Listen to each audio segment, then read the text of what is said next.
Queue news లో పనిచేయటకు senior video editors కావాలను సంప్రదించవలసిన నెంబర్లు 8688926084.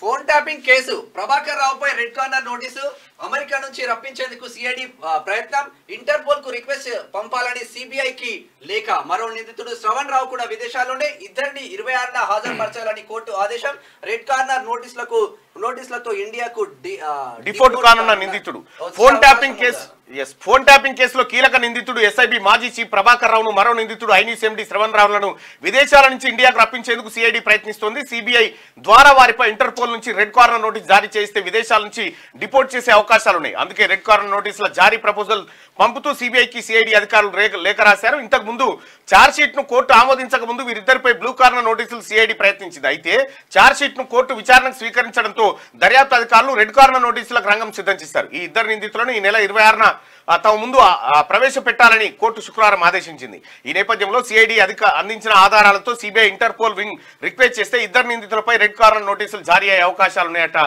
ఏ కనుగులో దాచుకున్నా రాక తప్పది. ఈ దొంగల ముఠానే ఫోన్ ట్యాప్ చేసింది. ఇంకా ఇంతే కాదు వీళ్ళ కథ. ఛార్జ్ షీట్ లో చాలా విస్తుపోయే నిజాలు ఉన్నాయి. ఇంకా వీళ్ళు ఏమేం చేసిరు అనేది నన్ను కూడా స్టేట్మెంట్ కు పిలిచిరుగా, పిలిస్తే వాళ్ళు చూపిస్తే పరిశాన్ అయిపోయినా. వీళ్ళు చేసిన కథలు ఏమేమి చేసిరు ఏం కథ అనేది చాలా ఇవన్నీ బయటికి రావాల్సినటువంటి అవసరం ఉంది ఇంకా ఫోన్ ట్యాపింగ్ కేసులో.